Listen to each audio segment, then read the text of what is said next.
Y ahora ustedes son los protagonistas. Vamos a ver qué piensan. Nuestro segmento de martes y jueves con ustedes para recibir las preguntas del público. Como les digo siempre, lo que no sé, les digo no sé. ¿Ok? Y lo que sé, sí se los contesto. Adelante con la primera pregunta, por favor. Leticia Rojas, Rosa María, ¿ahora con Santibáñez pueden aprobar la reforma constitucional del sistema de justicia? Ah, sí, no tengan duda. ¿Qué cosa irán a hacer? Pero sí van a tratar de meterle mano, por lo menos al Ministerio Público. A ver, vamos a explicar algo que tal vez ustedes no tienen muy mapeado, ¿ya? Pero el protagonismo del Ministerio Público en la persecución del delito nace a raíz del nuevo Código Procesal Penal. Este código, que se aprueba a finales, me parece, de los 90, se demora mucho tiempo en implementarse. Pero finalmente, hacia el 2016-2018, ya estaba implementado en todo el Perú. ¿Ok? Por eso, si ustedes recuerdan el caso Fujimori y Montesinos, los fiscales no tenían ningún protagonismo. Los procuradores del Estado adquirieron mucho protagonismo porque fueron muy proactivos. Pero en el proceso penal el protagonismo final lo tenía el juez. Hoy los fiscales tienen mucho protagonismo en el proceso, no para condenar, pero sí para archivar. Y si el fiscal archiva, simple y llanamente no hay acusación. Entonces, matar los procesos en la etapa de investigación es el objetivo de todos los penalistas, que no avance, que no llegue a juicio oral. Y es ahí donde el fiscal adquiere un enorme protagonismo. Probablemente haya quienes quieran regresar al otro sistema, donde el fiscal no tiene ningún protagonismo y matas el tema en la comisaría. Por si acaso. Hoy, matar una investigación en la comisaría es imposible, porque el único que puede archivar es el fiscal. Entonces yo sí creo que le van a meter mano a la fiscalía, de todas maneras. Y algo en el Poder Judicial también. Siguiente, por favor. Jimeno Cioso Cines. Si nos salimos del Pacto de San José, Dios no quiera, ¿se podría implementar la pena de muerte por corrupción? Sí, pero es un proceso largo. Para explicárselos bien, nos salimos del Pacto de San José y hay que esperar un año para que las normas del pacto no estén vigentes. ¿Qué establece el pacto sobre la pena de muerte? El pacto no prohíbe la pena de muerte. Lo que dice es que los países que la han abolido no la pueden restituir. ¿Ok? Nosotros hemos abolido la pena de muerte salvo para un caso. Lo que estamos haciendo al salirnos del pacto es la restitución de la pena de muerte. ¿Ok? Y luego, esa restitución tiene que tener una modificación en el Código Penal. Tienes que establecer para qué delitos hay pena de muerte. Y luego tiene que haber un sistema que modifique el Código de Ejecución Penal, las normas de ejecución penal, cómo se va a ejecutar esa pena. Cuántas veces se puede apelar, cuánto tiempo entre la sentencia y la ejecución, qué posibilidades de revisar el error judicial, bla, bla, bla, bla, bla. Y luego es horca, fusilamiento, inyección letal, cámara de gas. Todo eso se tiene que regular. Tienes que hacer un sitio para matar gente. Ya no estamos en el siglo XIX, bueno, hasta el siglo XX se fusilaba. ¿Quieren fusilamientos? Entonces, eso es todo un proceso. Entonces, antes de, yo le diría, 3 años, sería difícil implementar la pena de muerte. Obviamente no se va a aplicar para nada de lo que suceda hasta que no esté vigente. Pero para el futuro sí podría regir. El mundo, desde, yo les diría, principios del siglo XX, ha caminado en posiciones abolicionistas. Yo soy abolicionista desde que estaba en la universidad, por una razón bien simple. porque el poder judicial es un poder constituido por seres humanos que se equivocan. Y la muerte es lo único que tú no puedes rectificar. No hay forma. Los muertos no resucitan. Si yo le quito a una persona su libertad, se la puedo devolver. Si le quito su propiedad, se la puedo devolver. Claro, hay un daño, por supuesto. Pero puedo reparar ese daño de alguna forma. En la muerte no cabe reparación posible. Y usted dice, pero estamos segurísimos. Puedes estar segurísimo. Pero en la muerte no cabe reparación posible. Y ante la posibilidad del error, yo prefiero la cadena perpetua. Siguiente, por favor. Siguiente. Ahí está. Iván Taile. Buenas, doctora. Dígame a quién corresponde denunciar por prevaricato al TC por aprobar leyes que atentan contra el derecho expreso de la Constitución. Ante, una denuncia constitucional ante el Congreso de la República la puede presentar cualquier ciudadano. Cualquier ciudadano. Ante el Congreso de la República. Una denuncia constitucional por infracción de la Constitución. Procedimiento político al cual se están sometiendo los miembros del TC. La denuncia penal la puede presentar cualquier ciudadano ante el Poder Judicial. El Poder Judicial la tramita por delito de prevaricato, pero como tienen beneficio de antejuicio, tiene que pedir al Congreso que se levante, ¿no es cierto?, el aforo para que puedan ser juzgados y condenados en la Corte Suprema. Esa es la segunda vía. Y hay una tercera vía, que es la destitución por falta grave. Esa está en la ley del Tribunal Constitucional y corresponde al Congreso de la República. Esas son las tres vías para destituir a los miembros del Tribunal Constitucional. Siguiente, por favor.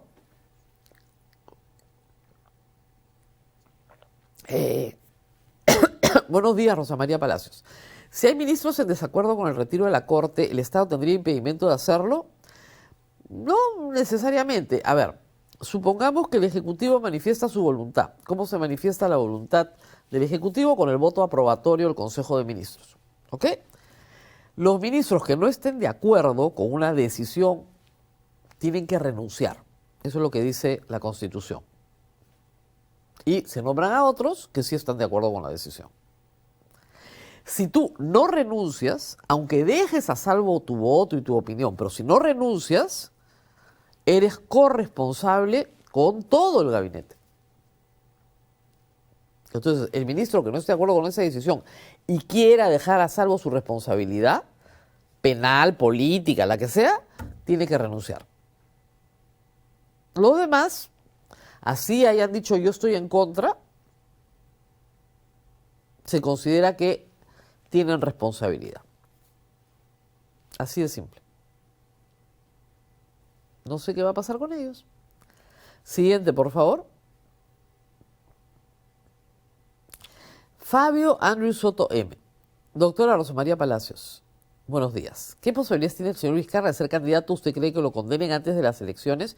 Yo creo que lo van a condenar antes de las elecciones. Y ese es su talón de Aquiles. Porque sí creo que la Corte Interamericana podría haberlo rescatado. Creo que hay precedentes, el presidente de Alan García, el presidente de Petro, son buenos precedentes, lo podrían haber rescatado para que participe en las elecciones. Si a Alan García le permitieron con cositas mucho más graves participar, no veía por qué a Martín Vizcarra no. ¿Ok? Estoy hablando de Alan García del 2001.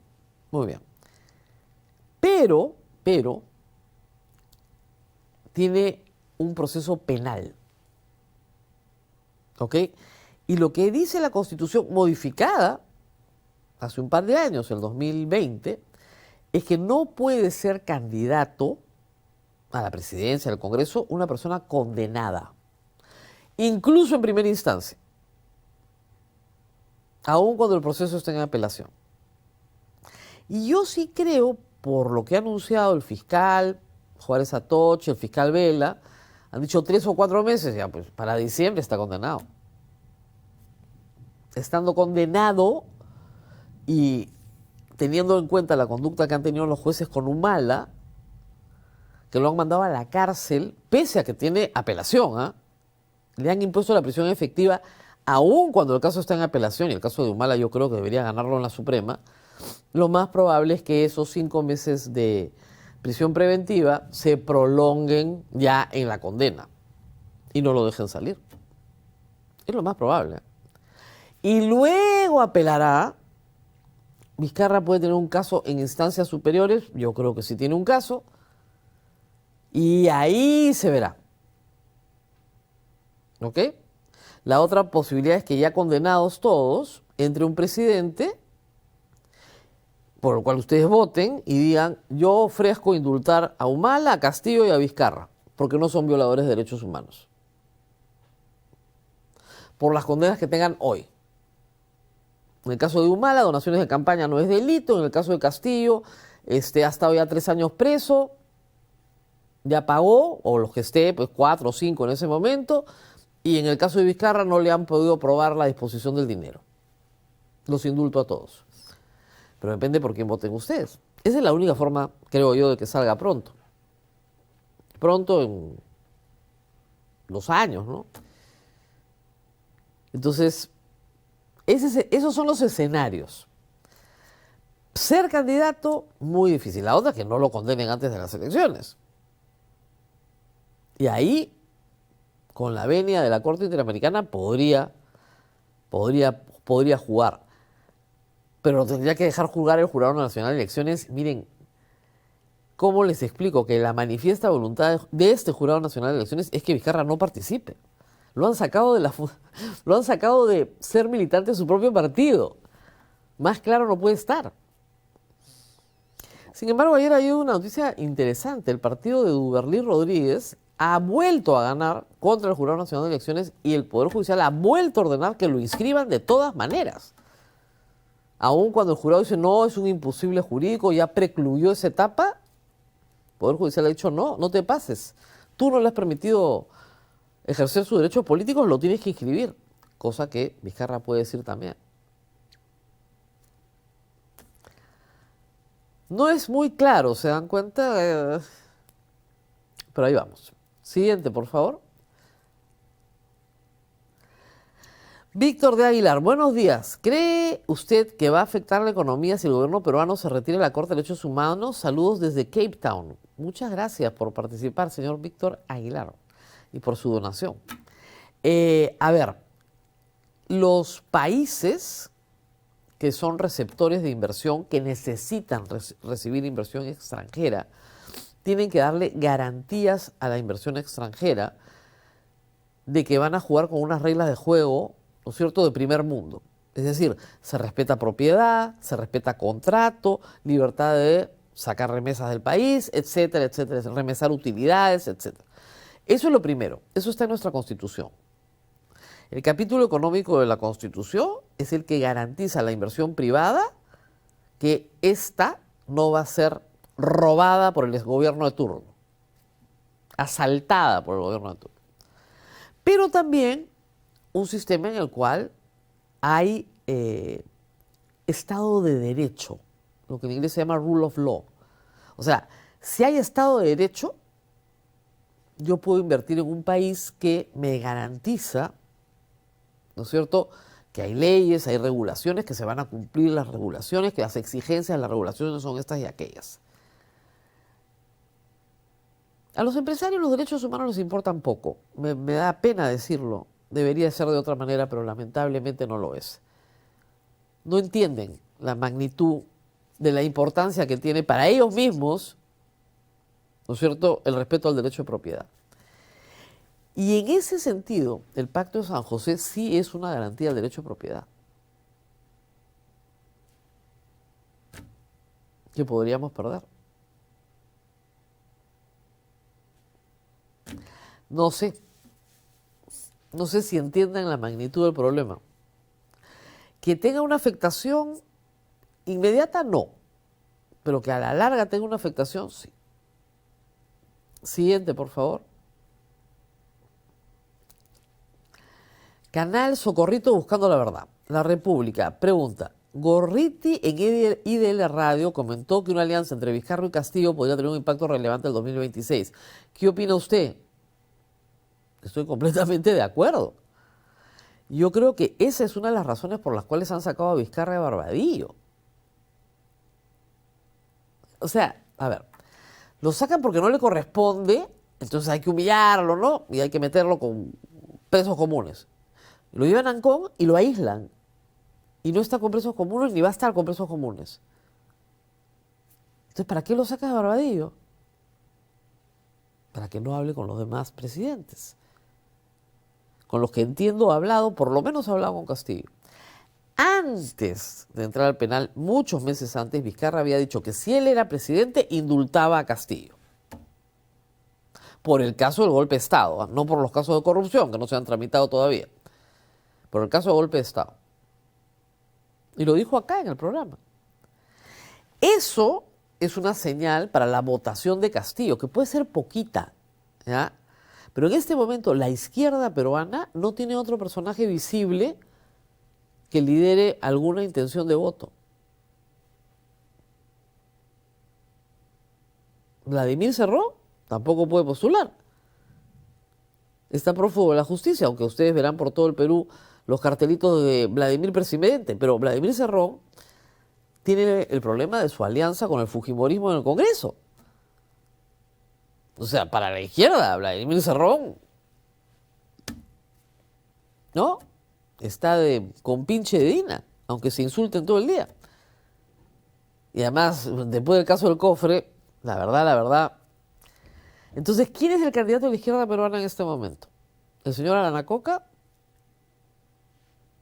No creo. No ha aprendido. No aparece. Entonces, Castillo puede decirle a su votación. El tema de la reivindicación es muy importante en el Perú. A una población que siente que no ha tenido ninguna reivindicación, que ha sido maltratada por el Estado, le puede decir: voten por fulano de tal, que me indulta a mí e indulta a Vizcarra. Y sí, esa alianza puede ser fuerte. Porque son los presidentes en el imaginario popular, yo no digo que sea verdad, sino que en el imaginario popular, víctimas de esta alianza mafiosa. Son la verdadera oposición. Y cuando tú tienes una presidenta que tiene 95% de rechazo y un Congreso con 95% de rechazo, sí puede tener un impacto relevante. Puede. Nos podemos equivocar, pero todo parece indicar que sí, eso puede tener un impacto. Siguiente, por favor. Pichalillo López López. Buenos días, Rosa María Palacio. ¿Usted cree que Estados Unidos invada a Venezuela? Muy buena pregunta. ¿Por qué? ¿Y cuál sería su impacto en el Perú? ¿Va a haber una nueva inmigración venezolana? Miren, no he cubierto el tema, que es un tema interesantísimo, pero lo vengo siguiendo, porque yo no creo que Estados Unidos invada a Venezuela. Ni siquiera creo que extraigan a Maduro, a Cabello y a Padrino. A ver, ¿qué está pasando para los que no están enterados? Estados Unidos, hace días ya, ha declarado a través de la vocera que Maduro es el líder de un cartel del narcotráfico, el cartel de los soles. No es que colabora con el cartel de los soles, no, es el líder del cartel. Y Estados Unidos ha ofrecido una recompensa de $50 millones por la cabeza de Maduro. ¿Ok? Es el preso más cotizado, digamos, que existe hoy. Ha puesto más plata por él que por Osama Bin Laden. De locos. Y luego ha declarado varias cosas.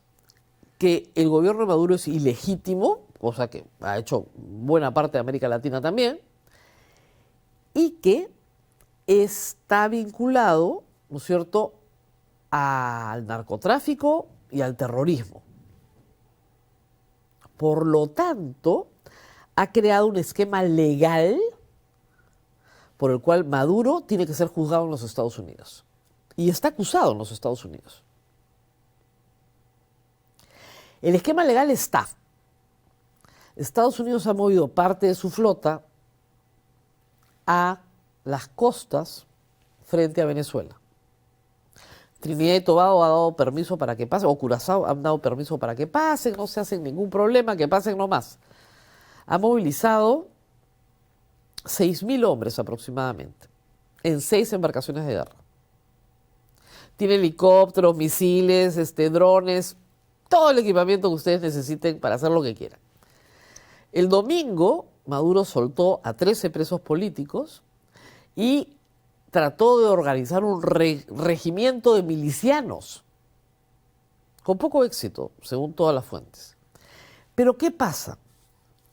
La mayoría de los venezolanos dentro y fuera de Venezuela creen que no va a pasar nada, porque con Guaidó creyeron que sí iba a pasar, con Trump también, y no pasó nada. Entonces, hay un cierto escepticismo producto de la historia que ha tenido Venezuela con Estados Unidos. No es que los venezolanos quieran que su país sea invadido, no, lo que quieren es que se lleven a Maduro, a Cabello y a Padrino, que son los líderes de esta organización criminal.